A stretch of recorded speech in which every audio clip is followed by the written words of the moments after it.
Dans un texte qui date de 1947, je crois, Maurice Merleau-Ponty écrivait ceci sur les rapports entre la philosophie et la littérature. La métaphysique classique a pu passer pour une spécialité où la littérature n'avait que faire, parce qu'elle a fonctionné sur un fond de rationalisme incontesté, et qu'elle était persuadée de pouvoir faire comprendre le monde et la vie humaine par un agencement de concepts. Tout change, précise Merleau-Ponty, lorsqu'une philosophie existentielle se donne pour tâche non pas d'expliquer le monde, d'en découvrir les conditions de possibilité, mais de formuler une expérience du monde, un contact avec le monde qui précède toute pensée sur le monde. Dès lors, la tâche de la littérature et celle de la philosophie ne peuvent plus être séparées. Quand il s'agit de faire parler l'expérience du monde et de montrer comment la conscience s'échappe dans le monde, on ne peut plus se flatter de parvenir à une transparence parfaite de l'expression. L'expression philosophique assume les mêmes ambiguïtés que l'expression littéraire. Si le monde est fait de telle sorte qu'il ne puisse être exprimé que dans des histoires et comme montré du doigt. Si j'ai choisi cet extrait, c'est qu'aujourd'hui, 50 ans après, l'idée que la littérature et la philosophie partagent le même sort et qu'il y a dans la littérature une dimension philosophique est devenue une évidence. Tous les philosophes considèrent en effet que la littérature doit être une source de pensée. Mais très rares sont ceux qui ne considèrent pas ça seulement comme un propos, comme un projet, comme une proposition, mais qui pratiquent cette ambition d'aller chercher, d'aller lire, d'aller découvrir ce que la littérature a à nous dire, les histoires qu'elle a à nous raconter, le sens qu'elle a à déchiffrer, qui ne peut pas s'exprimer autrement que dans des histoires littéraires, justement. Et je crois qu'Alain Finkielkraut, justement, est celui qui, aujourd'hui, dans le champ philosophique, a pris cette ambition, il la pratique depuis bien longtemps. C'est presque une seconde nature chez lui. Penser en montrant le monde du doigt à travers des histoires, et souvent même en nous faisant découvrir ceux qui racontent les histoires profondes d'aujourd'hui, parce que nous sommes abondamment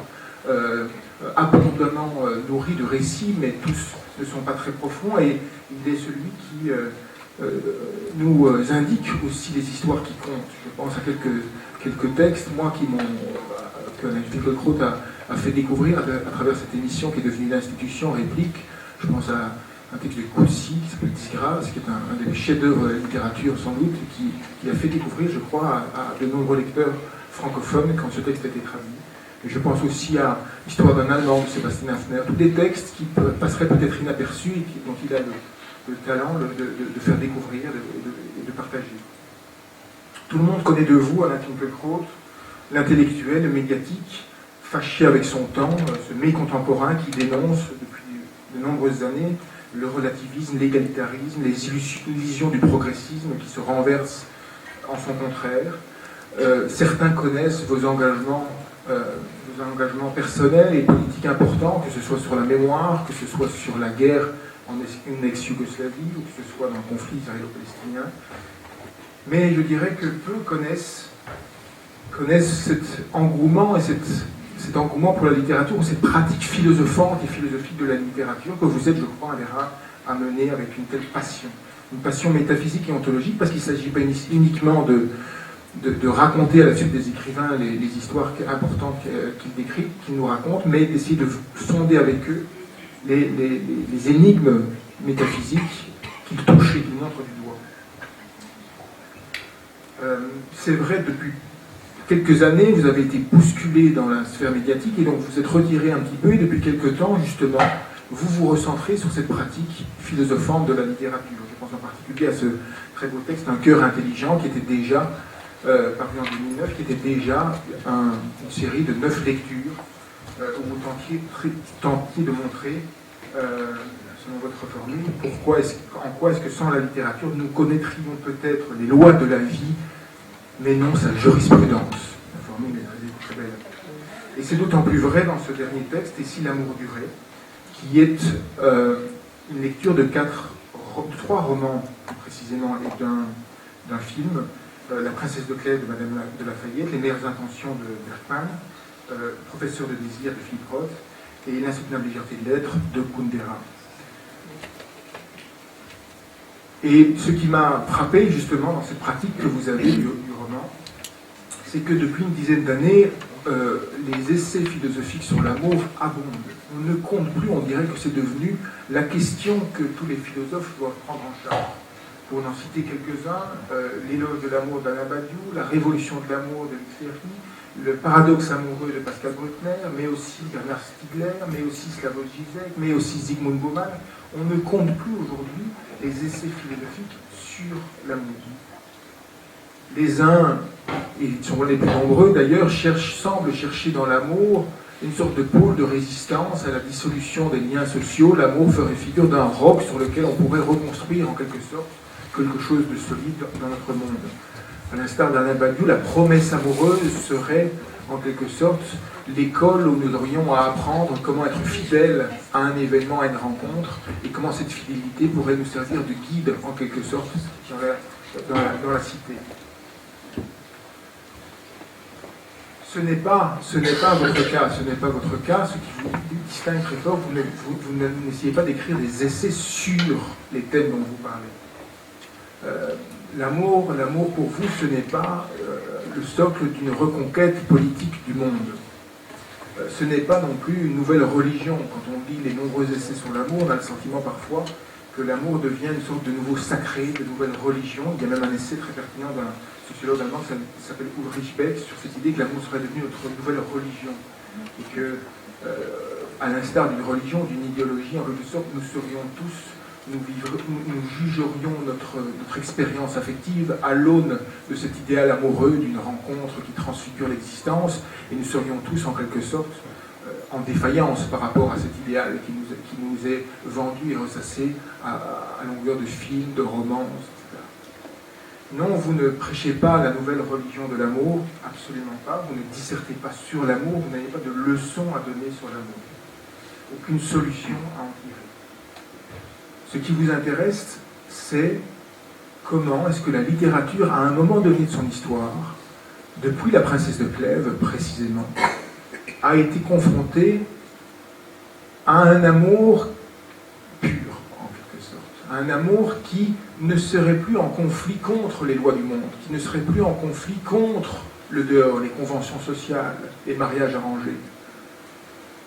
À un moment donné, la littérature a dit essayons d'imaginer, de tabler sur la vérité des sentiments, sur une union fondée sur la vérité des sentiments. Et vous égrenez au fil de La Princesse de Clèves jusqu'à Milan Kundera la grandeur et à la fois les travers, les difficultés de cet amour qui ne serait plus confronté au dehors, mais qui tablerait uniquement sur lui-même. C'est ce que ce soir nous allons essayer d'aborder, mais je voudrais quand même dire un mot de votre parcours pour vous montrer comment est-ce que cette pratique a été constante.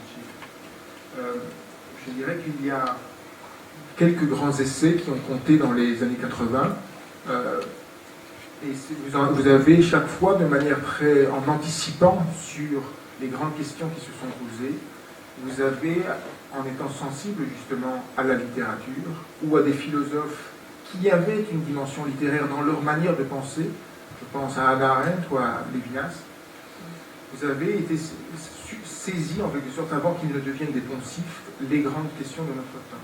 Je vais mentionner deux essais qui ont été très importants. L'avenir d'une négation, qui date déjà de 82, et où en quelque sorte, déjà, vous êtes le premier à montrer que la mémoire de la Shoah, mais la mémoire de la Shoah va être en quelque sorte, nous n'avons pas fini avec cette question, et qu'elle va nous habiter bien avant que la mémoire ne devienne l'enjeu d'un conflit, d'une guerre des mémoires. Puis en 87, la défaite de la pensée, où vous êtes l'un des premiers à montrer que nous sommes peut-être à un moment de basculement où l'idée de culture est menacée de dissolution en quelque sorte, une sorte de perte de sens même de ce qu'est la culture, par un glissement étonnant dont vous faites remonter la généalogie au débat entre les Lumières et le romantisme, entre Herder et les Lumières, dont vous montrez en réalité qu'il s'est décliné tout au long de notre histoire moderne, vous montrer que la culture, progressivement, s'est dissoute dans une forme de culturalisme et que la critique légitime de l'ethnocentrisme a basculé dans un enfermement, en quelque sorte, des individus dans leur culture, dans un sens culturaliste, dans les manières de faire, dans les pratiques. Et ces deux essais, je le disais, ont anticipé sur des questions qui sont devenues aujourd'hui des évidences. Les problèmes que vous soulevez sont des évidences. Je voudrais essayer de discuter avec vous de l'amour en essayant justement de montrer que vous n'en parlez pas comme d'un problème social, mais qu'à travers la littérature, vous touchez à ce qui nous habite tous et qui compte. Permettez-moi de lire justement cette ambition qui ouvre le propos de votre livre. L'enfant de Bohême est devenu roi, dites-vous. Nous avons balayé les conventions et supprimé les contraintes qui pesaient sur l'amour. Quel que soit le modus operandi de nos rencontres, personne ne choisit nos partenaires pour nous. Nulle autorité extérieure ne nous dicte nos comportements. La collectivité n'a plus voix au chapitre. L'union conjugale est l'affaire des individus et non une affaire de famille. Nous sommes les maîtres des engagements que nous contractons. Notre vie nous appartient, notre cœur est notre seul guide. Cette souveraineté nous comble, mais elle nous confronte aussi sans dérobade possible aux questions qui tourmentaient la princesse de Clèves. Suffit-il d'aimer pour savoir aimer? L'amour est-il lui-même aimable, digne d'estime et de confiance? A-t-il assez de ressources, une fois levés tous les interdits, brisés tous les tabous, vaincu tous les obstacles, pour résister à l'épreuve du temps? Est-on fondé à croire encore dans l'amour durable, ou cette promesse est-elle une chimère, une illusion, un leurre, un dangereux mirage? On peut traiter ces questions, précisez-vous, qui sont désormais le lot de tout un chacun, par la statistique et les sciences sociales. Sans mésestimer l'utilité de telles approches, j'en ai choisi une autre, la littérature. Alors je voudrais, en guise d'ouverture, Alain Vinecrodt, vous demander, bien entendu, la littérature, le roman est lié à la romance, ça ne fait aucun doute, mais est-ce que ce choix décidé de la littérature pour éclairer notre expérience la plus contemporaine, ce détour par la princesse de Clèves pour comprendre notre propre désordre amoureux, est-ce que ce n'est pas un pari fou et à quoi tient-il? C'est-à-dire, je comprends que la littérature compte pour vous, mais est-ce qu'il n'y a pas là un détour pour comprendre le contemporain, aller chercher chez Madame de Clèves? C'est quand même très étonnant. Pour ce pari de la littérature que vous avez fait et que vous continuez de faire à travers l'amour, est-ce que ça tient à une formation ou à une déformation professionnelle qui fait que vous avez grandi dans les romans et que vous les appréciez? Ou bien à quoi tient-il? Est-ce que vous pouvez vous en expliquer vous-même? Je vais essayer de m'en expliquer.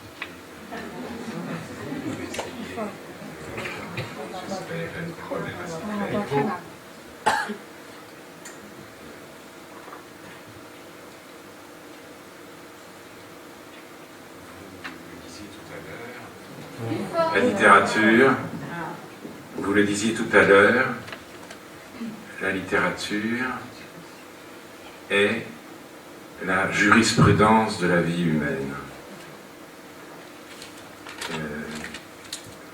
Barthes citait dans ses derniers séminaires une très belle phrase de Proust dans une lettre à Daniel Halévy, je crois.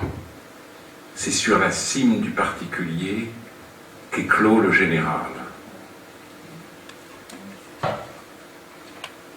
Je ne sous-estime pas, bien sûr, l'apport des sciences sociales, mais la littérature a affaire à des individus et jamais à des échantillons ou à des spécimens. C'est sans doute ce qui m'attire en elle. J'ajoute que ma formation littéraire me prédisposait sans doute à tenir les romans et à les lire avec la même dévotion que les ouvrages de philosophie, et en même temps, je dois dire que cette formation a était elle-même, si vous voulez, à un moment donné, elle m'a enfermé.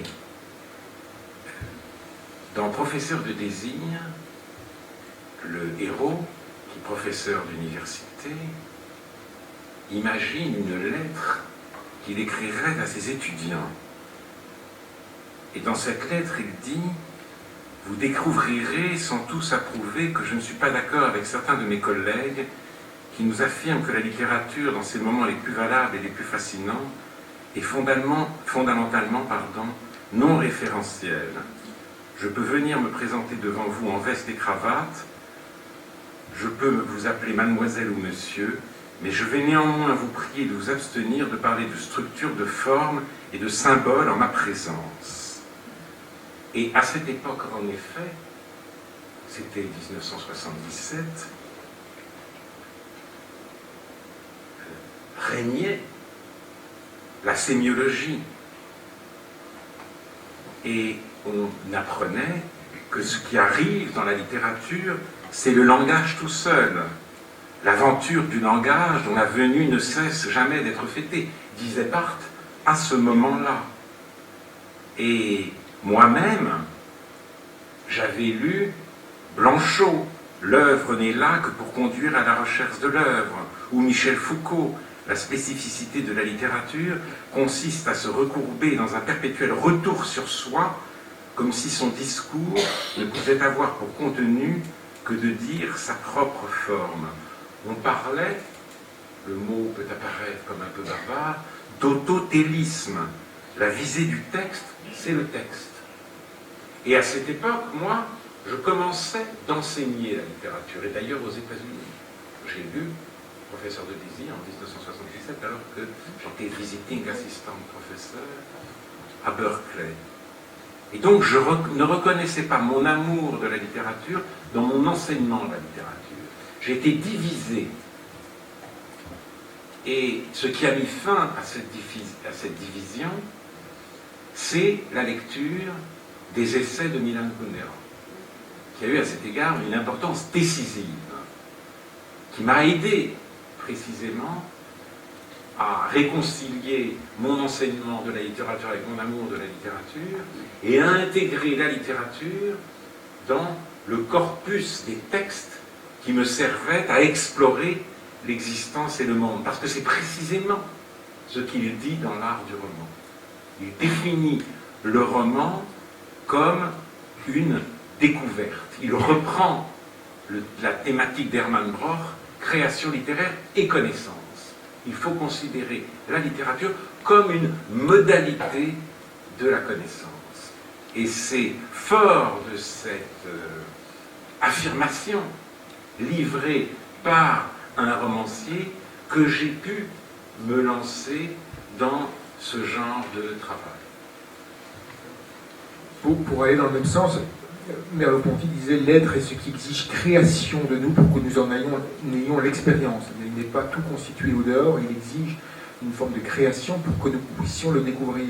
Et j'ai le sentiment justement que ce qui est très très beau dans ce livre et dans ce parcours des récits que vous faites, c'est que vous tournez autour d'une question que devient l'amour quand il, en quelque sorte, ne peut reposer que sur ses seules forces. Et il y a tout au long une progression, en quelque sorte, et vous parcourez des personnages romanesques qui sont en même temps des personnages conceptuels, qui inventent progressivement des solutions différentes, même si on ne peut pas parler de solutions, mais elles sont toutes bancales à la question de l'amour. Je dirais, ce qui est assez fascinant, c'est qu'on a le sentiment, dans la lecture que vous faites de ces récits, que le roman parvient en quelque sorte à nous donner l'expérience, à nous faire, en quelque sorte, par les mots, par la fiction, à nous faire vivre les choses qui, pour le reste, resteraient tapies, en quelque sorte, dans notre existence. Et pour être plus concret sur la question de l'amour, il me semble que dans ce livre, vous suggérez une idée, c'est que il y a quelque chose dans l'amour, c'est peut-être la découverte que nous avons faite depuis que l'amour n'est plus soutenu par autre chose que lui-même, Nous avons fait cette découverte depuis que l'amour, en quelque sorte, est libre et volontaire, depuis qu'il ne repose plus que sur notre volonté de le faire durer. Il y a quelque chose en lui, c'est votre formule, il y a quelque chose dans l'amour qui fait obstacle à l'amour.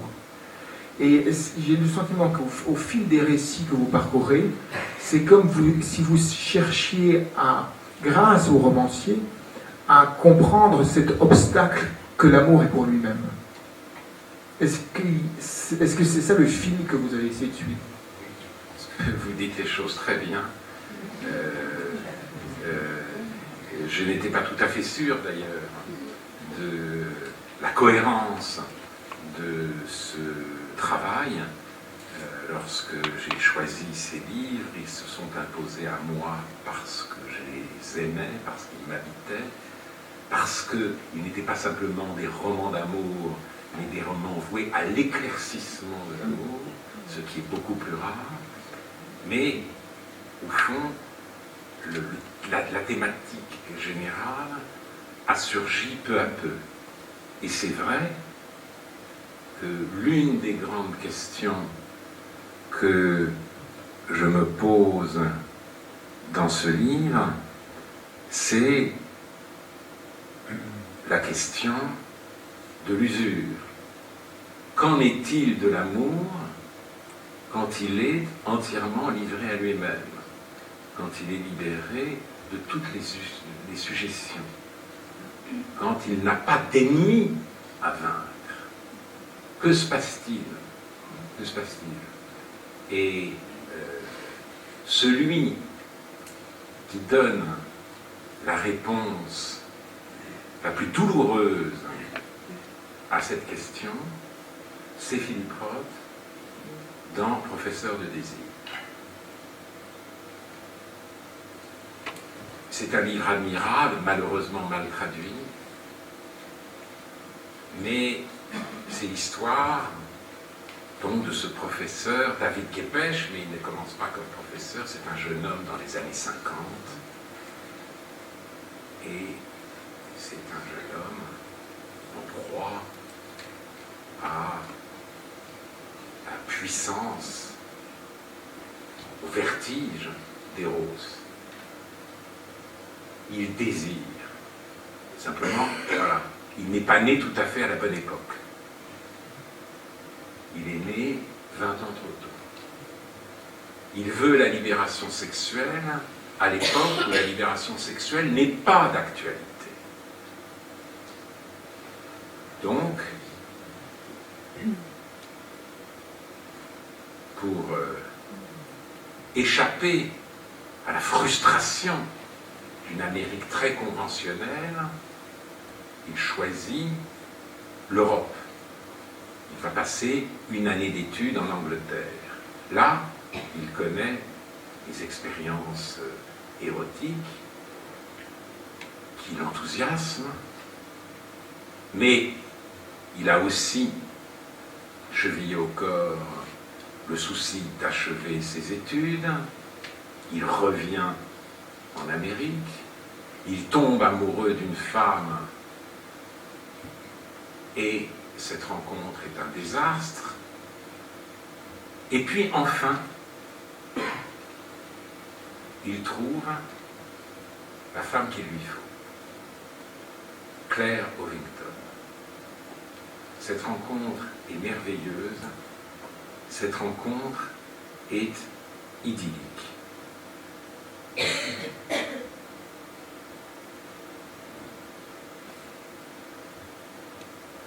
Je voudrais peut-être,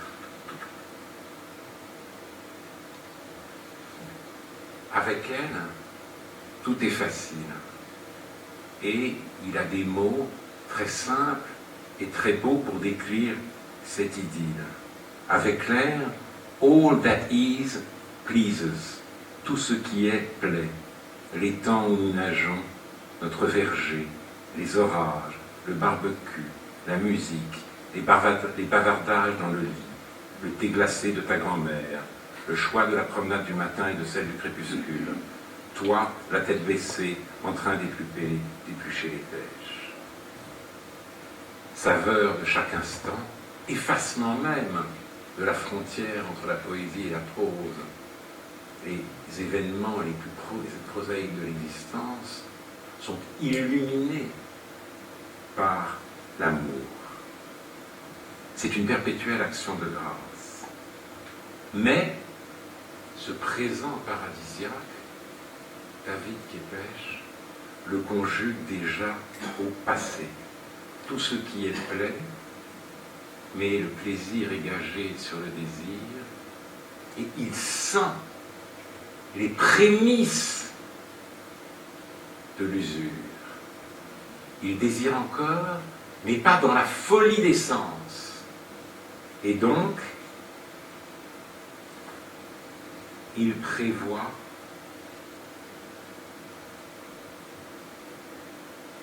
que tout retournera à la normale, et il anticipe au cœur même de l'idylle la rupture avec Claire. Et c'est pour lui un sentiment extrêmement douloureux. Et là, si vous voulez, c'est l'optique de la libération sexuelle qui se problématise, car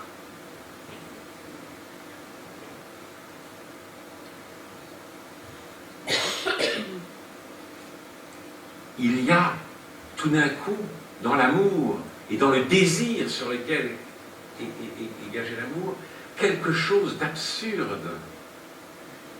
Ce désir libéré n'en fait qu'à sa tête. Il mène celui qui se croyait être son sujet, son maître, par le bout du nez. Et pour l'évoquer, Képes cite Kafka et Gogol. Il est à Prague, et donc il dit à son interlocuteur, nous sommes en pleine période de normalisation soviétique, après l'écrasement du printemps de Prague. Bien sûr, c'est vous qui vivez dans le monde kafkaïen du procès et du château, c'est vous qui êtes en contact direct avec le totalitarisme. Mais si vous permettez, je ne peux comparer l'idée fixe du corps, sa froide indifférence et son mépris absolu du bien-être de l'esprit, qu'à une sorte de régime autoritaire rigoureux. Et il va plus loin. Il pense à cette nouvelle de Gogol, cette nouvelle extraordinaire, avec ce personnage qui passe dans le journal une petite annonce délirante, réclamant le retour du nez qui a décidé de quitter son visage. Et nous sommes, dit-il en substance, cet amputé démentiel, ce nez narquois, ce nez fugitif, fantasque volage, c'est l'amour libéré des anciennes tutelles et inféodé au désir. Libération du désir, absurdité du désir. Voilà. Et tout d'un coup, il se dit, ma vie ne sera jamais qu'une succession d'intérim. Mais ce n'est pas le seul mot ou le dernier mot de ce livre, proprement extraordinaire. Parce que ce livre raconte en parallèle, relate en parallèle la chronique amoureuse de ce David Képes, voué à la discontinuité, héros de notre temps, post-moderne, si vous voulez. Et l'histoire de ses parents. Ses parents sont là, ils viennent le voir. Et d'ailleurs, il y a un moment déchirant, puisque sa mère, atteinte d'un cancer, meurt. Mais surtout, le livre superpose les deux histoires et nous raconte la rencontre de ses parents. Il était ex-cuisinier dans un hôtel des Catskills, elle était cliente, il l'a vue et sur le champ, il a pensé, je dois épouser cette fille. Il a tout fait pour l'épouser, ils se sont mariés, ce ne fut pas un mariage sans nuages, ce ne fut pas un mariage kitsch, mais ce fut un mariage durable. Rien qui ressemblât à une succession d'intérim. Peut-être parce que ces héros, modernes plus que postmodernes, ne distinguaient pas, eux, entre la volonté et le désir. Et j'ai mieux compris le sens de cette durée. Nous avons, en quelque sorte, élevé l'intensité au rang de valeur suprême. Et nous lui avons, enfin, je reviendrai là-dessus, parce que ce qui est bien, c'est qu'on ne peut parler de ces choses-là que immédiatement en suscitant des exceptions aux règles que l'on fixe. Mais nous lui avons sacrifié la durée. Et là, cet amour a duré de manière évidente. Et le mot qui explique cette évidence, je l'ai trouvé dans Kierkegaard, curieusement. Kierkegaard, grand philosophe de l'amour. Il n'y en a pas eu tellement, en fait, depuis Platon. Peut-être que maintenant, aujourd'hui, on rattrape le temps perdu, je sais. Et Kierkegaard est un philosophe de l'amour et un philosophe très paradoxal. Alors, on peut d'ailleurs traiter le paradoxe avec une certaine ironie, car l'amour que célèbre Kierkegaard, c'est l'amour conjugal. C'est pas l'amour romantique. C'est même pas l'amour de Don Juan. Don Juan, c'est bien, mais l'amour conjugal, c'est mieux. Et Kierkegaard, on sait qu'il a été fiancé à Pauline et qu'il n'a jamais voulu franchir le pas. Alors, on le prend en contradiction. On se dit, il y a une contradiction entre son existence et sa pensée. Mais quelle importance! Quelle importance, parce que cette pensée nous apporte quelque chose, cette pensée nous éclaire, cette pensée nous illumine, autour du concept admirable de résolution. Sans cesse, Kierkegaard définit l'amour conjugal par la résolution. Il a des phrases très belles. Le pas de l'amour est léger comme la danse sur la prairie, mais la résolution saisit et soutient l'homme lassé en attendant que reprenne la danse.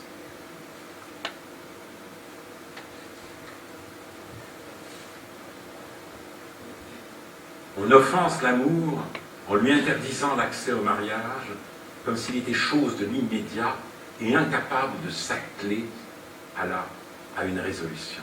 Et il parle un moment de l'époux fidèle qui garde l'objet aimé, l'époux qui garde l'objet aimé dans l'étreinte fidèle de sa résolution. Et c'est exactement ce qui s'est passé entre les parents de David Kepège. Il a gardé cette femme dans l'étreinte fidèle de sa résolution. Une certaine manière résolue d'habiter le monde. Et c'est peut-être, oui, de cette résolution que nous nous sommes affranchis. Peut-être que c'est ça le passage de la modernité à la postmodernité. La modernité, c'est la volonté qui s'affranchit des forces hétéronomes, la volonté et ses promesses, la volonté et ses serments. Et puis voici le moment où le désir lui-même s'affranchit de la volonté, se libère de ses propres promesses. Et David Kepège ne veut certes pas revenir au monde de ses parents. Ce n'est en aucune façon son intention, ce n'est en aucune façon la leçon du livre. Même si on les voit disparaître l'un et l'autre, et peut-être avec eux une certaine manière résolue d'habiter le monde. Simplement, il se dit que sa vie discontinue ne sera jamais qu'une succession d'intérêts. Je voudrais éventuellement qu'on fasse un petit retour en arrière à ce moment inaugural qui ouvre l'histoire que vous déployez, l'histoire romanesque, mais l'histoire aussi de nos affects, par justement cette princesse de Clèves. En quelque sorte, l'héroïne qui ouvre notre histoire, elle ouvre le livre et elle ouvre notre histoire, à deux titres d'abord, parce que montrer que la princesse de Clèves est sans doute le premier récit où la vérité des sentiments en quelque sorte, est proclamé comme le socle sur lequel l'amour peut ou devrait résider. Et puis, à un deuxième titre, parce que Madame de Clèves, qui renonce quand toutes les barrières qui sont dressées devant la possibilité d'un amour vrai, d'un amour fondé sur le sentiment réciproque, quand toutes ces barrières tombent, Madame de Clèves renonce, et vous faites de ce renoncement une sorte d'avertissement qui nous serait adressé, un amour fondé sur la vérité des sentiments est peut-être trop fragile que pour s'y engager.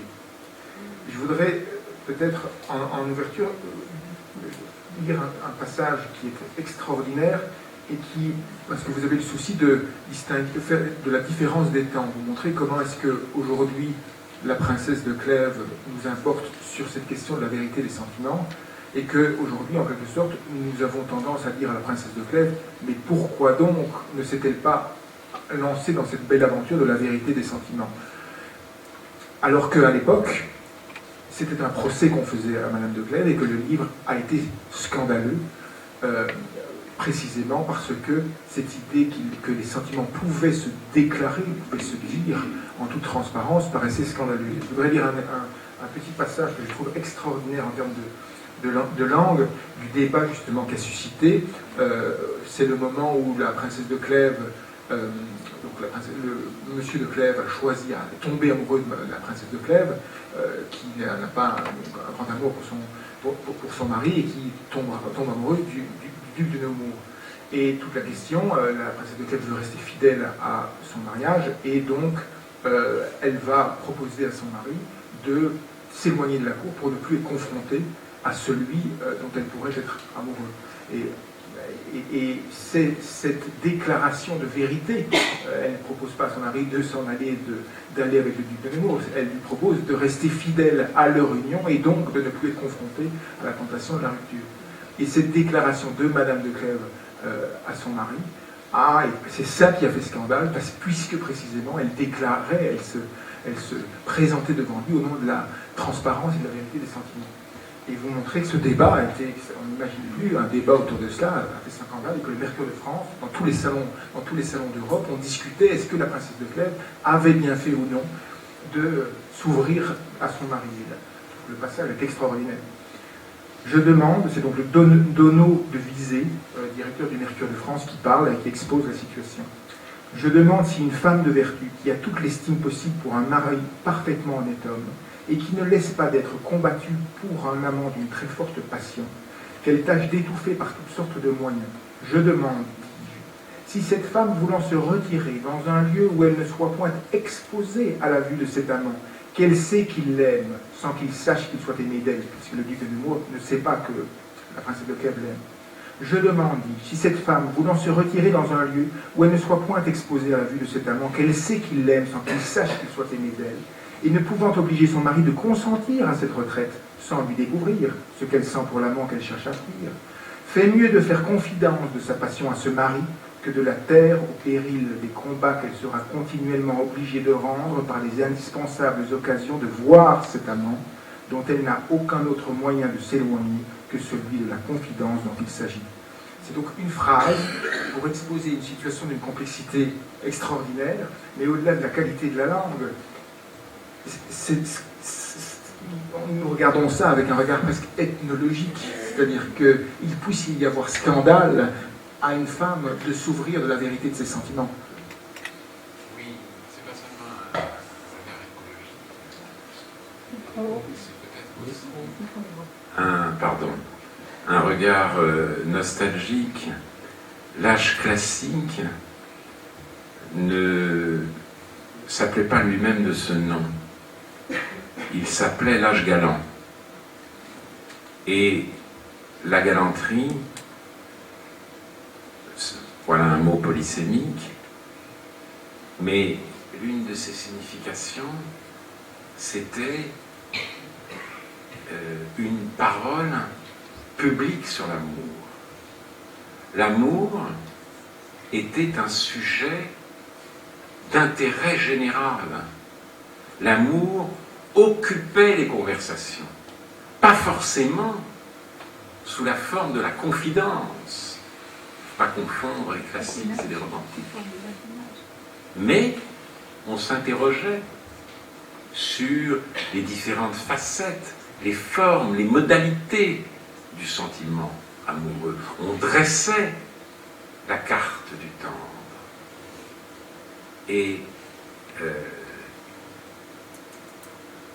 Et donc, on s'est passionné pour cette scène de l'aveu. Et une revue s'appelait en effet le Mercure galant. Imaginez ce que ça veut dire. Imaginez aujourd'hui une revue sérieuse qui aurait cet adjectif. Mais ajoutez cet adjectif aux revues existantes. Et évidemment, le sourire vous vient. Et je ne dis pas qu'il faudrait que tel soit le cas, mais on n'imagine pas commentaire galant, débat galant, esprit galant, temps galant. Ce n'est pas possible. Et c'était l'époque, en effet, où l'amour était au cœur de la conversation publique dans les cercles éclairés. Et donc, on s'est beaucoup chamaillé sur la princesse de Clèves. Pourquoi cet aveu? Et on a dit qu'un tel aveu dérogeait aussi bien à la vraisemblance qu'à la bienséance. On a dit qu'une femme ne doit pas se comporter ainsi et qu'elle ne peut pas se comporter ainsi. Or, pour nous, ce qui est vraisemblable, c'est ce qui éclaire l'ambiguïté des choses humaines. Donc, spontanément, nous comprenons et nous aimons cet aveu. Nous aimons cette situation où se trouve Madame de Clèves, éprise du duc de Nemours, mais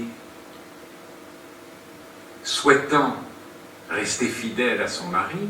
Certes, elle a été mariée, il a fait, lui, un mariage d'amour, ce qui était déjà une exception, mais il a pu choisir celle qu'il avait rencontrée sans la connaître dans une bijouterie, et il a pu arriver à ses fins, mais elle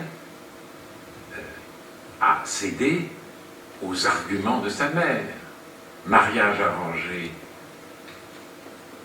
pour l'une, mariage d'amour pour l'autre. Déséquilibre. Simplement, elle aime, elle éprouve pour Monsieur de Clèves une très grande estime, et elle aimerait l'aimer. Précisément parce qu'il a vis-à-vis d'elle une attitude amoureuse, une attitude passionnée.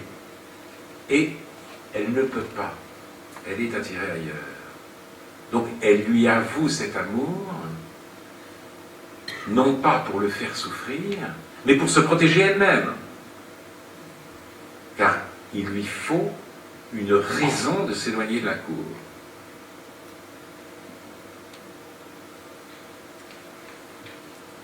Et bien sûr, cet aveu déclenchera la tragédie, car Monsieur de Clèves est simultanément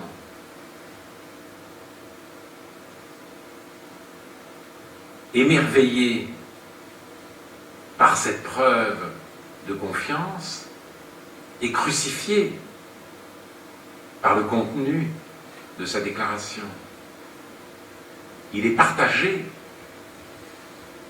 entre admiration et jalousie. Cet aveu n'est pas l'aveu d'une infidélité, mais l'aveu qui doit lui permettre de rester fidèle. Cet aveu est un présent qu'elle lui offre. Et en même temps, pour M. de Clèves, c'est la preuve ultime qu'il n'est pas aimé. Donc, évidemment, la jalousie de tenaille. Donc, il fera suivre M. de Nemours et cela ira jusqu'à sa mort. Mais M. de Clèves est l'un des grands personnages de la princesse de Clèves. Un personnage un peu oublié. On a tendance à ne voir que les deux amants, M. de Nemours et Mme de Clèves, pour ensuite réfléchir à la scène qui nous paraît, nous, extravagante. L'extravagance pour les contemporains, c'était l'aveu. L'extravagance pour nous, c'est le renoncement. Que se passe-t-il? Monsieur de Clèves est mort.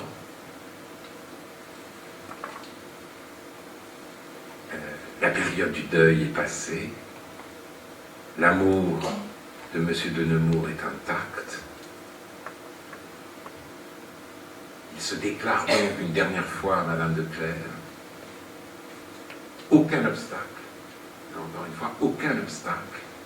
Le seul obstacle naît du cœur de Madame de Clèves. Non pas qu'elle n'aime pas, mais en dépit de son amour, elle va dire non. En dépit de son amour, elle va rejeter Monsieur de Nemours. Et elle le fera pour deux raisons. D'abord,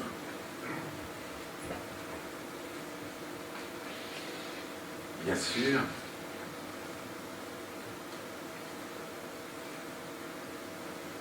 parce que Monsieur de Clèves est mort. Et Monsieur de Clèves est mort en lui disant « Ma mort vous laissera en liberté et vous pouvez rendre Monsieur de Nemours heureux sans qu'il en coûte des crimes. » Donc il présente à sa femme, alors qu'il est accablé de chagrin, car il a cru, sur la foi de quelqu'un qui les avait fait suivre, qu'une infidélité avait été commise. Il lui dit donc, il lui présente donc sa mort comme un événement providentiel. Il déblaye le terrain. Et pour Madame de Clèves, rendre Monsieur de Nemours heureux, ce serait confirmer qu'elle a été débarrassée d'un obstacle et que Monsieur de Clèves a rendu l'âme à point nommé. Et cette idée lui est insupportable. Dire oui à Monsieur de Nemours, ce serait transformer la mort de Monsieur de Clèves en événement providentiel. Elle ne saurait, sans s'avilir à ses propres yeux, tirer bénéfice de la catastrophe dont elle est la cause. Donc elle dit non. Et puis il y a une autre raison, bien sûr. La raison majeure peut-être, ou celle en tout cas qui a suscité les plus nombreux commentaires. Je sais que vous êtes libre, que je le suis, et que les choses sont d'une sorte que le public n'aurait peut-être pas sujet de vous blâmer, ni vous ni moi, quand nous nous engagerions ensemble pour jamais. Mais les hommes conservent-ils de la passion dans ces engagements éternels? Vous l'avez dit, avec Madame de Clèves, on veut fonder le mariage sur le sentiment, une révolution dans l'amour, on peut parler comme Luc Ferry. Mais elle dit que cette fondation est un leurre. Et elle a cette phrase d'une lucidité terrible. Monsieur de Clèves était peut-être l'unique homme du monde capable de conserver de l'amour dans le mariage, peut-être aussi que sa passion n'avait subsisté que parce qu'il n'en aurait pas trouvé en moi.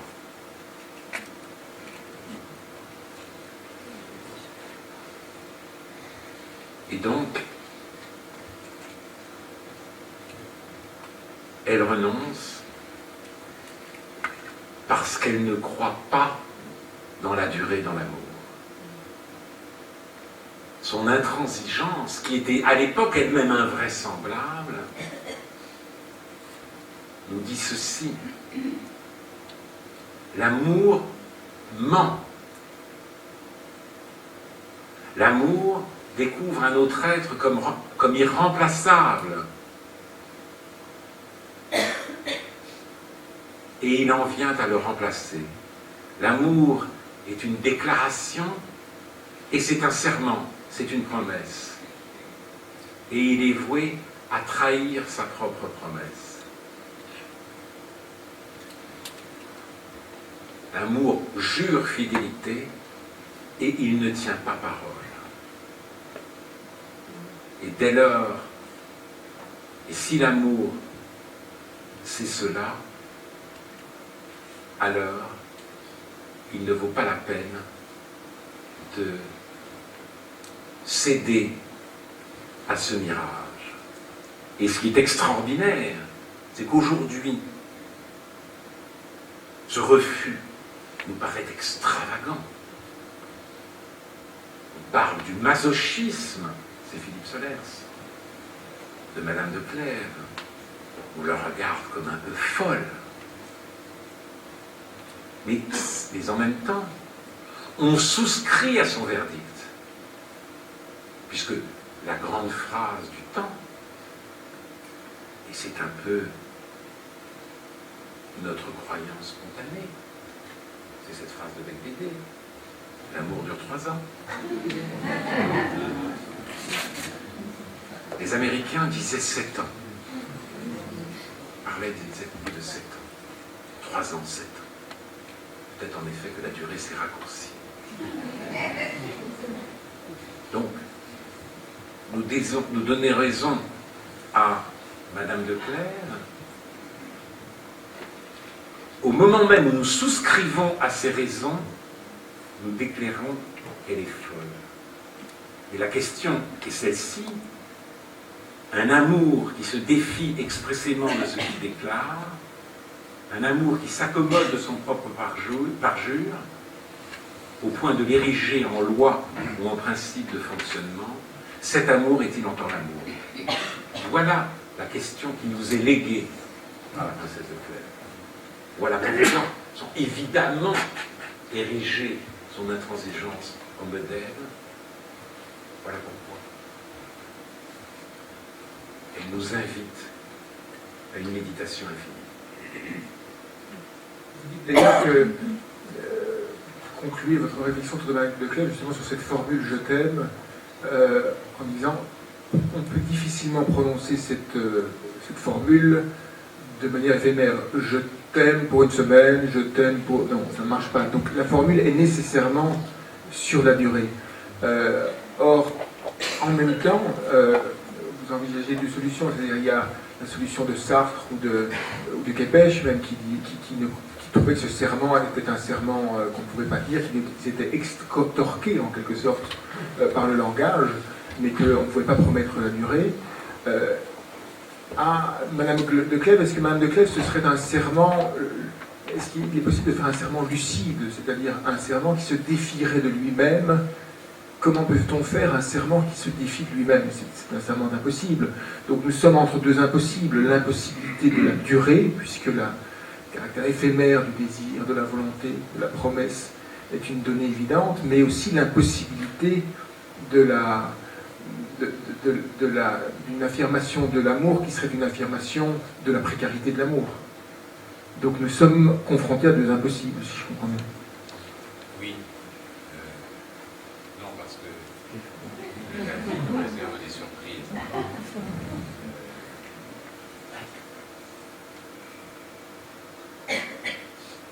On peut rencontrer des êtres inépuisables. Mais... Comment? Je n'entends pas.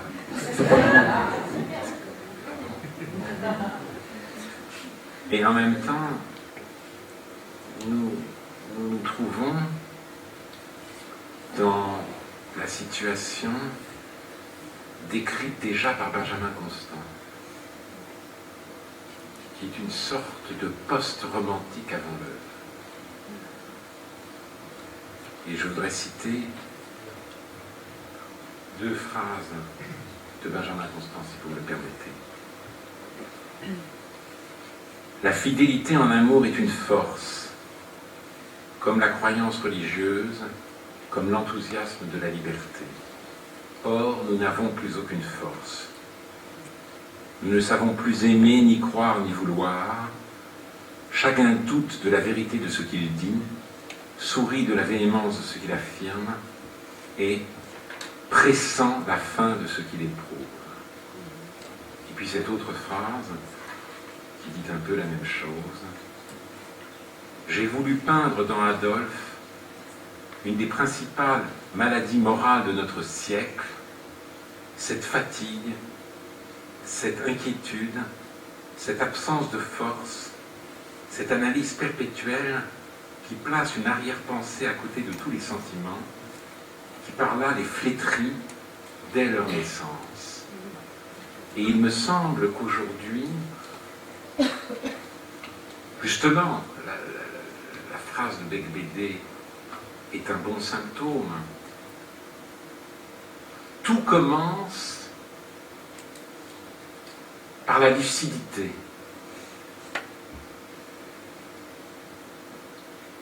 On ne s'en laisse pas à croire.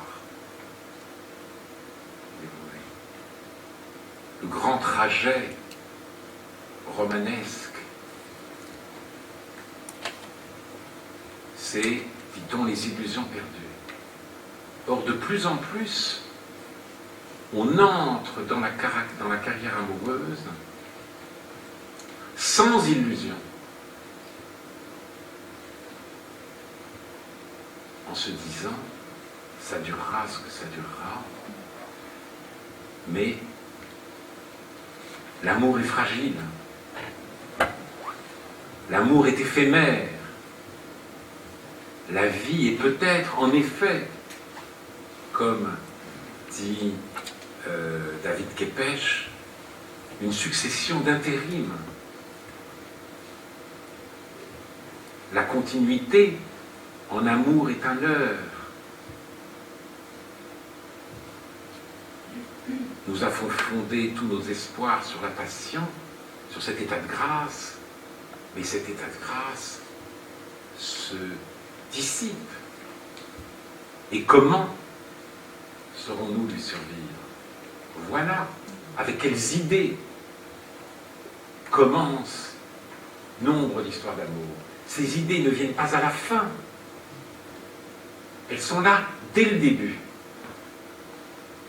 Mais, comme je le disais, il y a des êtres inépuisables. Donc, rien n'est joué. Et le désenchantement n'a peut-être pas le dernier mot.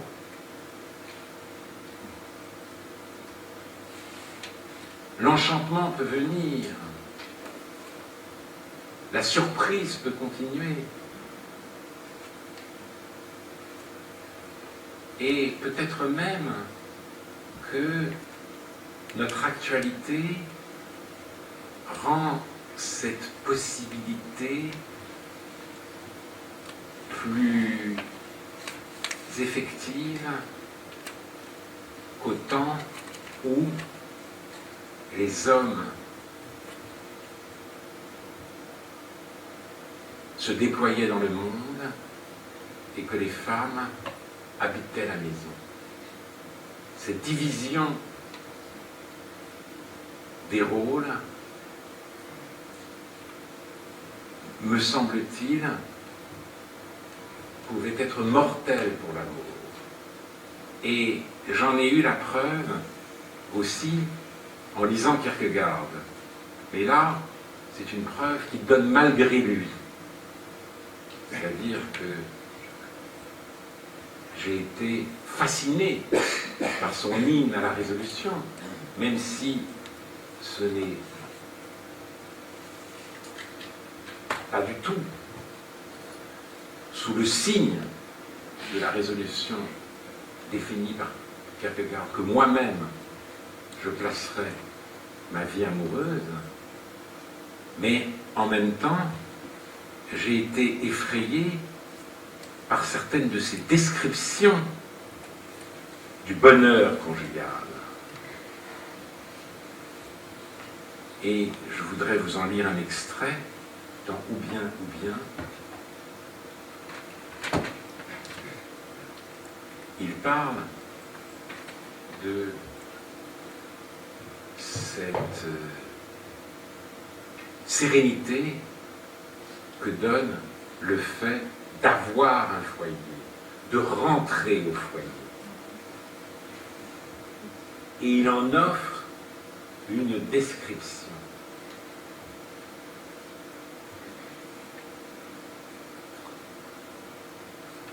J'ai sonné.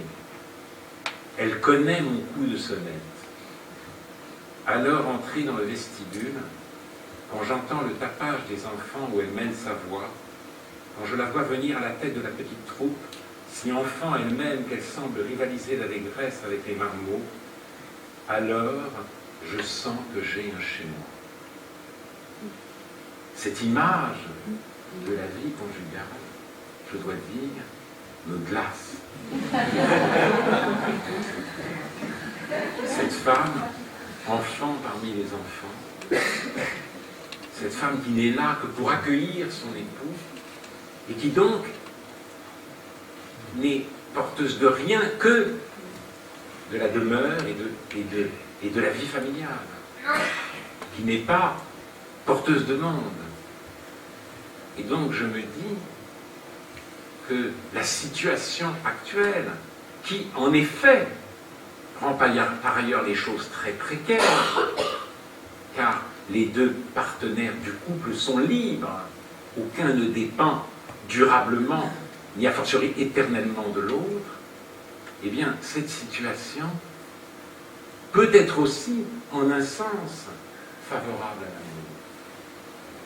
Car l'autre qui ne vous appartient pas, l'autre qui vous échappe d'une certaine manière, continue d'être un porteur de vie.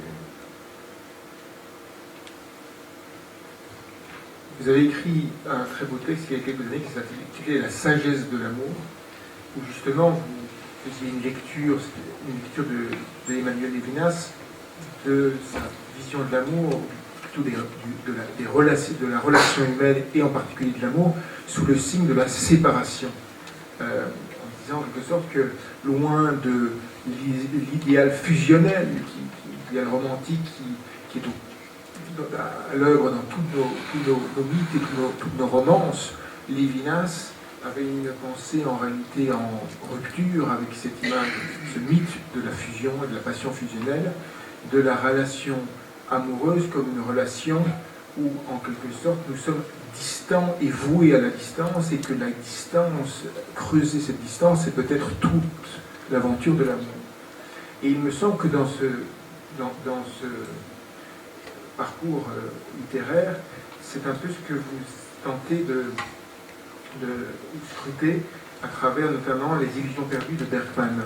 Je ne connaissais pas ce film, et vous racontez cette histoire qui est très belle dans la mesure où c'est la reconstitution, si je comprends bien, par Bergman de l'histoire d'amour entre ses parents. Et il s'arrache en quelque sorte à sa vie biographique pour essayer de, en quelque sorte, vous dites qu'il se défamilialise pour essayer de raconter l'amour de ses parents sans la raconter du point de vue de celui qui est le fruit de cet amour. Mais et vous envisagez l'idée que donc la rencontre entre Anna et Henrik Ibsen relève de l'ordre d'un amour-amitié où Eros et Philia en quelque sorte, et peut-être même Agapé seraient réconciliés, où l'amour de l'aimé et l'amour du prochain seraient en accointance, d'autant que Henrik se destine à une vocation de pasteur. Mais au-delà de l'éloignement religieux de la situation, il y a aujourd'hui dans la configuration affective beaucoup c'est un personnage qu'on peut retrouver dans la configuration affective contemporaine. L'idée que finalement le couple, c'est une déclinaison de l'amour et de l'amitié de Eros, de Philia et peut-être d'Agapé. La seule chose, dites-vous, en suivant le fil de cette histoire, c'est que ça se détraque, que le couple est voué aux disputes, aux infidélités, à l'incompréhension, et que la seule chose qui peut sauver cette formule, c'est la grâce. C'est-à-dire qu'il faut qu'il y ait une sorte de compromis, si je vous suis, entre une culture de la distance et de l'amitié amoureuse, mais aussi de la grâce. Vous dites ce qui manque justement à Émeric, c'est pour ça que cette histoire a terminé tragiquement, c'est que précisément il est dépourvu de grâce et ce sentiment de la grâce n'a pas le pouvoir de l'arracher au ressentiment qui est voué à habiter le couple. Est-ce que cette idée que nous serions en quelque sorte, une des manières de résoudre la question de l'amour aujourd'hui, ce serait de cumuler les Eros et Philia, vous paraît féconde? Est-ce que cette idée de combiner en quelque sorte Eros et Philia avec que le couple, en quelque sorte, la solution du couple aujourd'hui serait de non pas chercher la fusion au sens romantique, mais de cultiver une forme de distance amoureuse ou à la fois érotique et intellectuelle, si je vous suis bien, puisque vous ne cessez de dire que la connaissance de l'amour est une connaissance de l'éloignement de l'autre. Dans la sagesse de l'amour, en tout cas, il me semble que c'est ce que vous défendiez. Nous ne pouvons pas connaître l'autre, nous pouvons connaître la distance qui nous éloigne de lui, qui nous sépare de lui. Oui.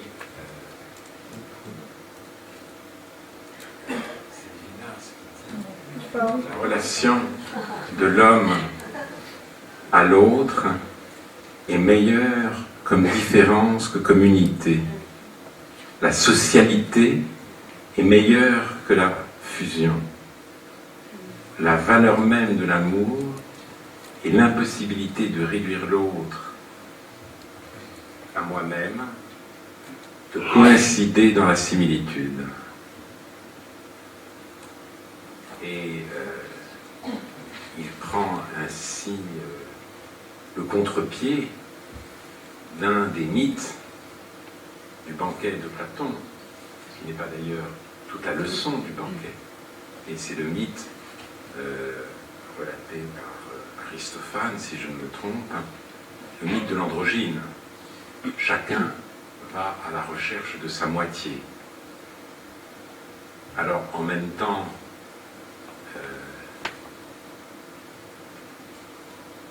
nul ne peut nier aussi qu'il y ait dans l'amour un aspect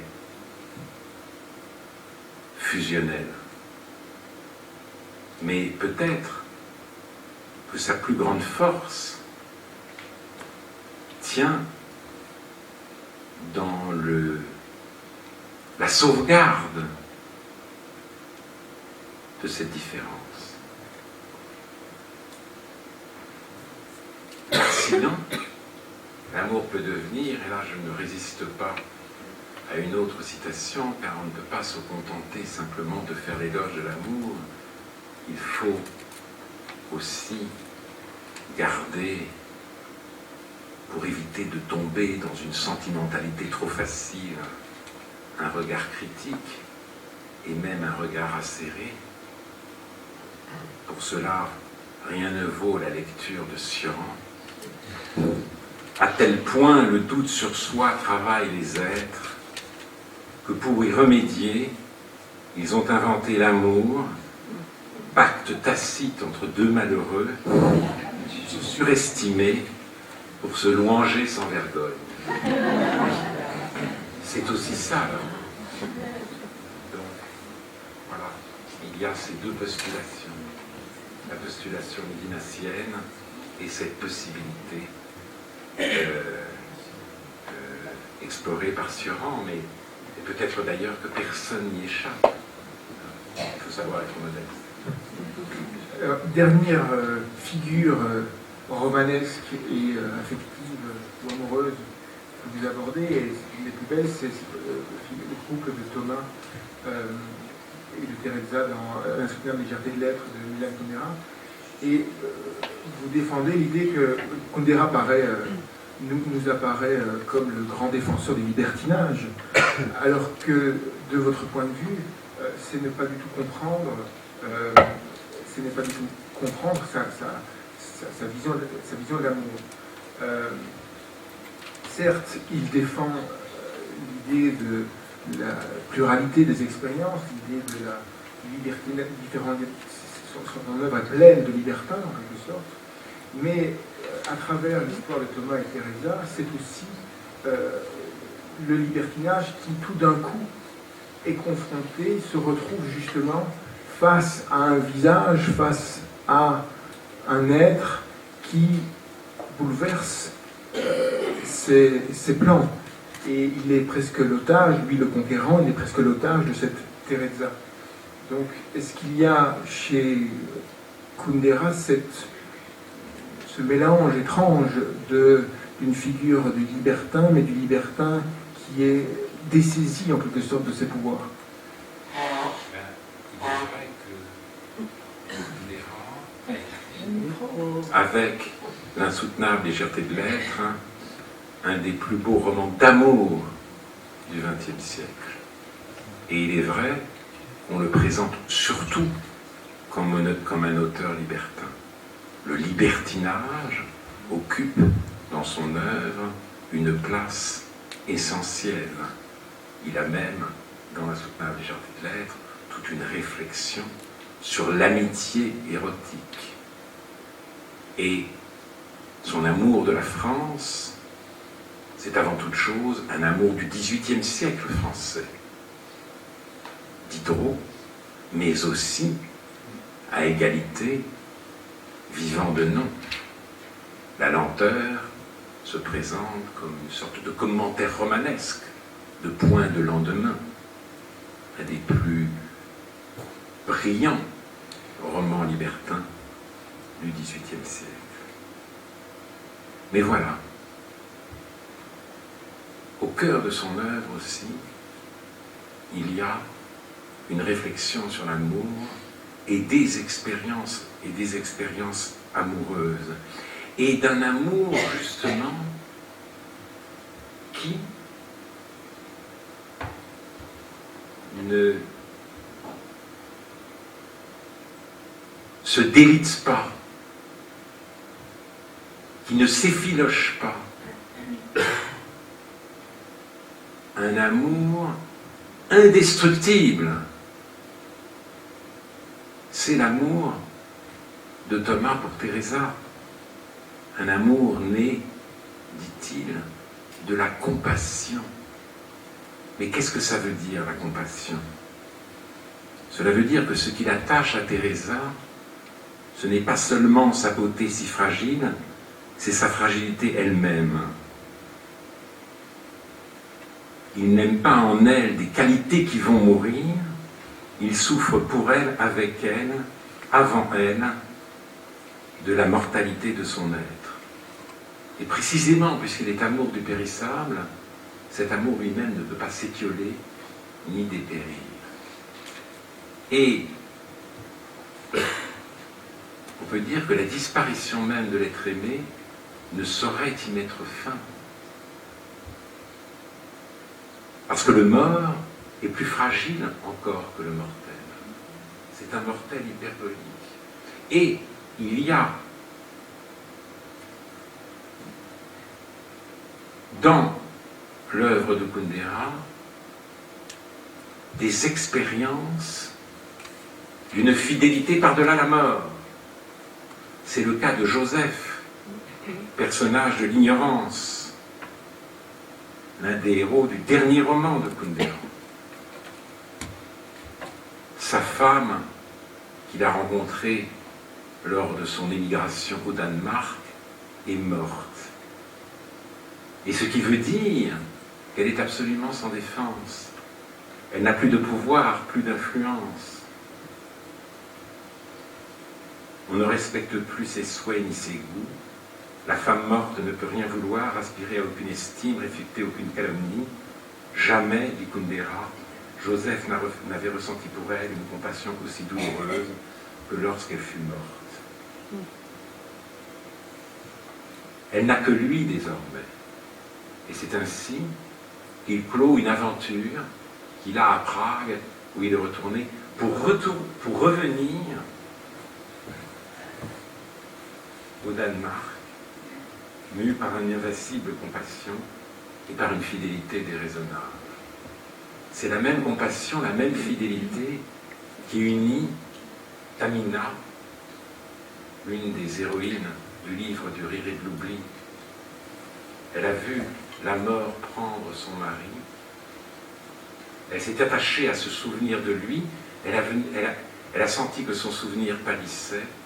Elle a souhaité, elle qui vivait en exil dans une ville française, que des connaissances, des relations qu'elle avait faites aillent chercher en Bohème, comme dit Kundera, les papiers qu'elle avait laissés pour précisément maintenir vivant ce souvenir. Personne n'ira les chercher.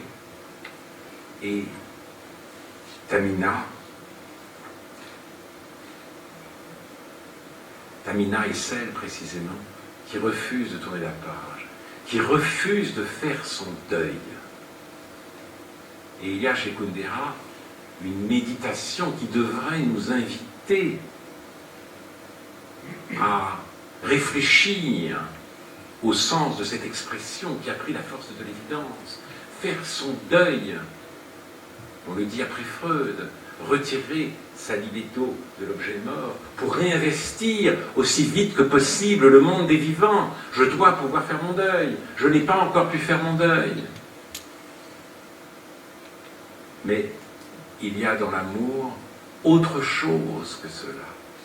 Voilà, nous sommes au temps où l'intensité a vaincu la fidélité, et voilà un romancier qui nous amène à réfléchir à la fidélité par-delà la mort.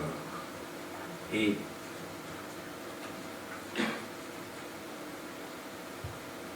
je voudrais vous lire un passage des Testaments trahis, un passage absolument magnifique. Tout simplement, un mort que j'aime ne sera jamais mort pour moi. Je ne peux même pas dire je l'ai aimé, non, je l'aime. Et si je refuse de parler de mon amour pour lui au temps passé, cela veut dire que celui qui est mort est. C'est là peut-être que se trouve la dimension religieuse de l'homme. Et en effet, ce livre s'ouvre sur la mort et se clôt sur la mort. La princesse de Clèves veut rester fidèle à un mort. Thomas et Teresa meurent dans un accident. Et vous trouvez que cette mort est peut-être la plus belle chose qui puisse arriver à une histoire d'amour. Est-ce que ce n'est pas une vision extrêmement sombre? C'est-à-dire que finalement le temps dans l'amour, c'est peut-être la mort qui déjà fait son œuvre, et que en quelque sorte nous sommes face à la mort en permanence, et que c'est peut-être la mort qui peut consacrer. Est-ce que c'est ça que vous voulez dire, que la mort peut consacre nos histoires? Non, je ne dirais pas cela. Je ne veux pas non plus que cette mort, un accident... Le micro, s'il vous plaît. De Thomas et de Teresa servent de leçon, ni a fortiori de modèle. Pas du tout. Mais je citerai encore Lévinas, ce qu'on appelle d'un terme un peu frelaté amour, et par excellence le fait que la mort de l'autre m'affecte plus que la mienne. L'amour de l'autre, c'est l'émotion de la mort de l'autre. Aimer quelqu'un, aimer profondément, c'est avoir peur de lui survivre. Personne ne veut mourir, mais on peut avoir envie de mourir avant la personne. Et c'est comme si Kundera avait épargné à ses héros la peine du deuil par cet accident. Et c'est pour ça que cet accident m'a évoqué en effet la légende grecque de Philémon et Baucis, parce que ceux-ci ont reçu, alors qu'ils voyageaient incognito, Zeus et Hermès. Toutes les portes du village s'étaient fermées pour les deux dieux, et donc ils veulent récompenser Philémon et Baucis. Et que demandent-ils? Que demandent-ils? puisse la même heure nous emporter tous les deux, puissé-je ne jamais voir le bûcher de mon épouse et ne pas être mis par elle au tombeau. Et ce vœu se réalise, le jour dit, Baucis voit Philémon se couvrir de feuilles, et Philémon voit les feuilles couvrir Baucis. Et aujourd'hui encore, lit-on dans les Métamorphoses d'Ovide, l'habitant de Tinos montre deux troncs voisins nés de leur corps. C'est un peu ça, si vous voulez. La fin de l'insoutenable légèreté de l'être rejoint la légende de Philémon et Baucis.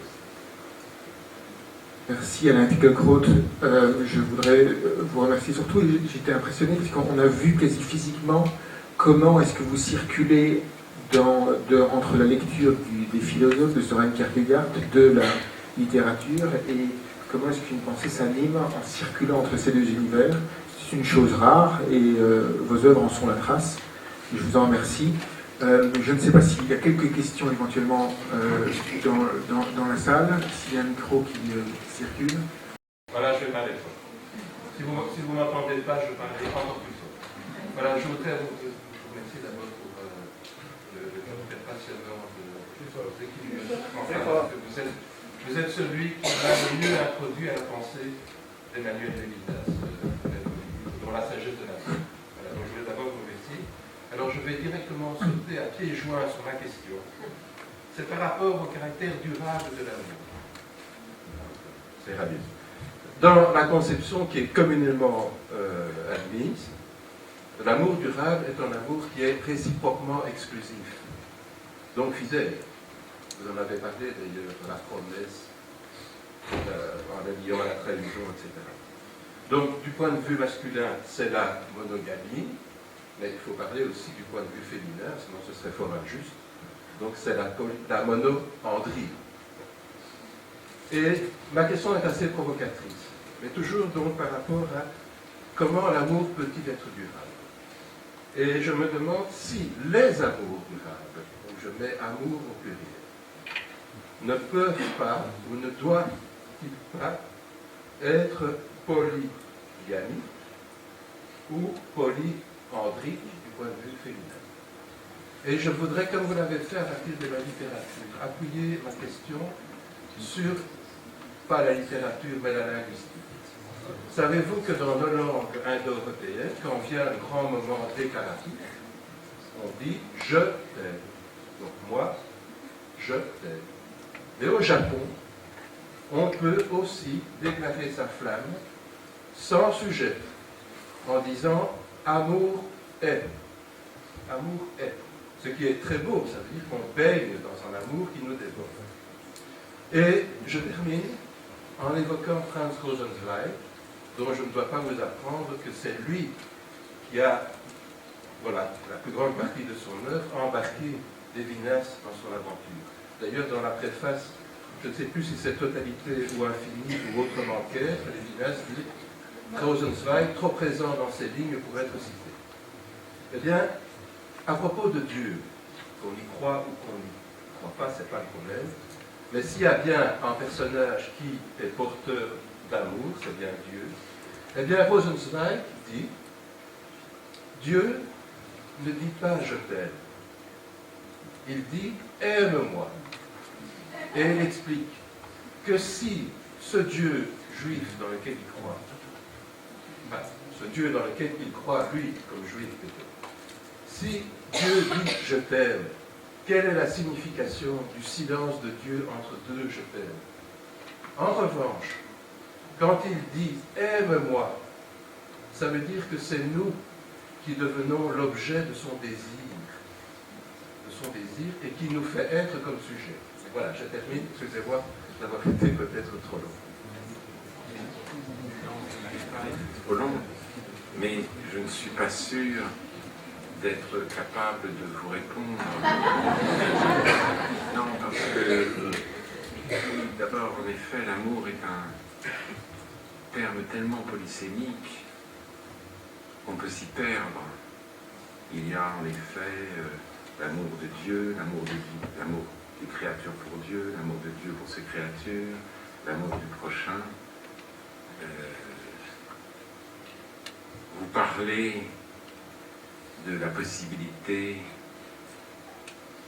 d'un amour polygame, d'un amour multiple, d'un amour simultanément exprimé et ressenti pour plusieurs personnes à la fois.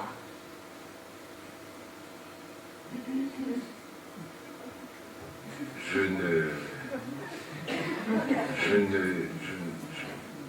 veux pas m'inscrire en faux contre une telle expérience, mais je me souviens du rôle joué pour nos générations par le modèle Sartre et Beauvoir, qui ont voulu en effet faire exploser les cadres de la monogamie traditionnelle en conceptualisant l'amour nécessaire et les amours contingentes, manière d'accepter la pluralité et la simultanéité des relations amoureuses. Pourquoi pas, bien sûr, sauf que c'était faux. Il n'y avait plus, entre Sartre et Beauvoir, de relations érotiques. Ils étaient passés à autre chose. La filia dont vous parlez. Une amitié très forte, et peut-être elle-même très exclusive. Mais, voilà. Donc, et je crois quand même qu'il y a dans la passion amoureuse la désignation d'un être qu'on distingue de tous les autres. Et je m'intéresse, moi, particulièrement à cette version, à cette modalité du sentiment amoureux. Mais c'est un mot très large qui peut en effet accueillir d'autres expériences. Il y a d'autres questions là.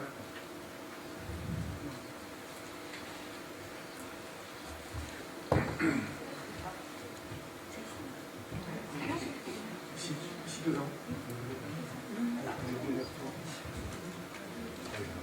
Oui, oui. Je voyais très fort dans ce que vous parliez de Madame de Clèves, en fait, vous parliez d'un amour. Pour moi, l'amour de Clèves vis-à-vis d'elle, ce n'est pas l'amour, c'est de la possession, puisque ce n'était pas réciproque. Donc il n'y a pas d'amour. Ou alors il y a un amour vers quelque chose qui n'existe pas. Approche de ce que disait monsieur, et c'est pour ça sans doute que ça dure. Dieu existe-t-il? Et c'est pour ça peut-être que l'amour dure si longtemps vis-à-vis de Dieu.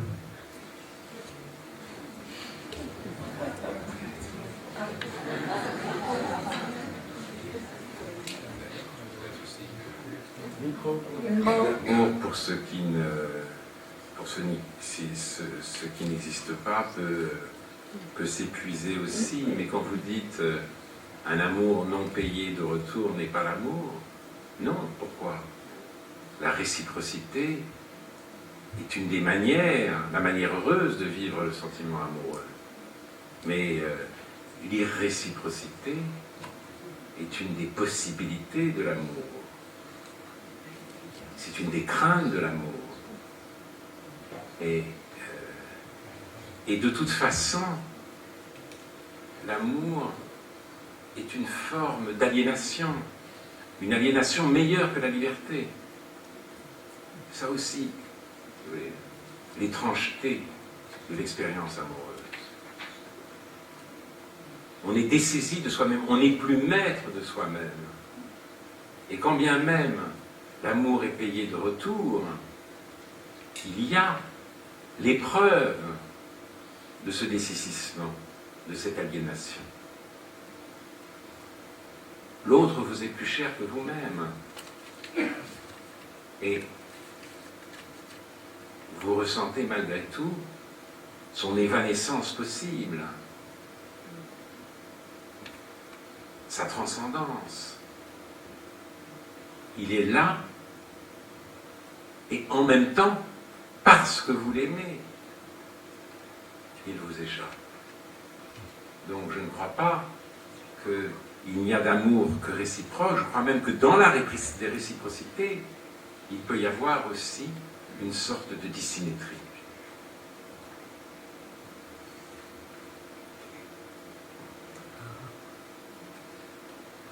Ici.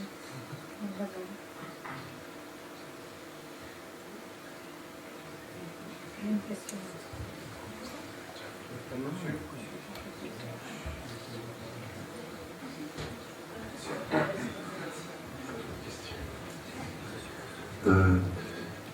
Est-ce que fonder un couple sur l'amour, c'est pas une vieille histoire judéo-chrétienne où il faudrait se débarrasser? L'amour,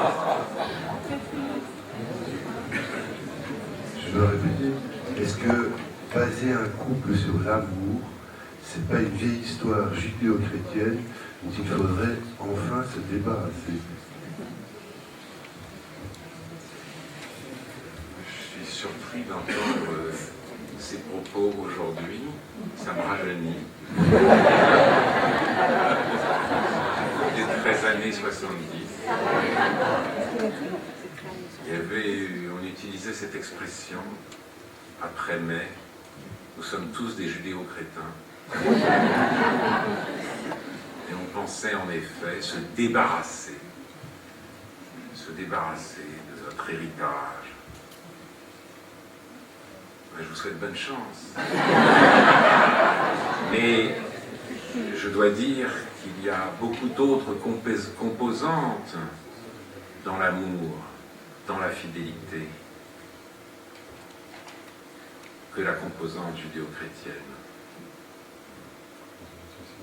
Et aimer un être de toute son âme, ce n'est pas forcément la leçon essentielle du judéo-christianisme. Sa leçon essentielle, c'est l'amour du prochain. Quant au mariage monogame, pendant très longtemps, n'a pas été fondé sur l'amour. Et si c'est l'amour qui s'est imposé, c'est bien plutôt à la montée de l'individualisme démocratique qu'on le doit, qu'à la puissance écrasante de la morale judéo-chrétienne. Question, monsieur.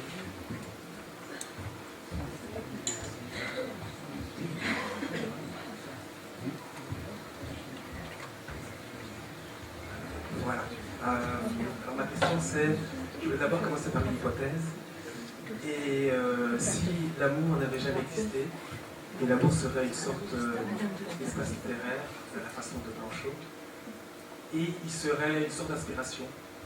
Ça, c'est une hypothèse. Alors ma question, ça serait, l'amour ne serait-il pas un idéal impossible à atteindre et auquel on aspire?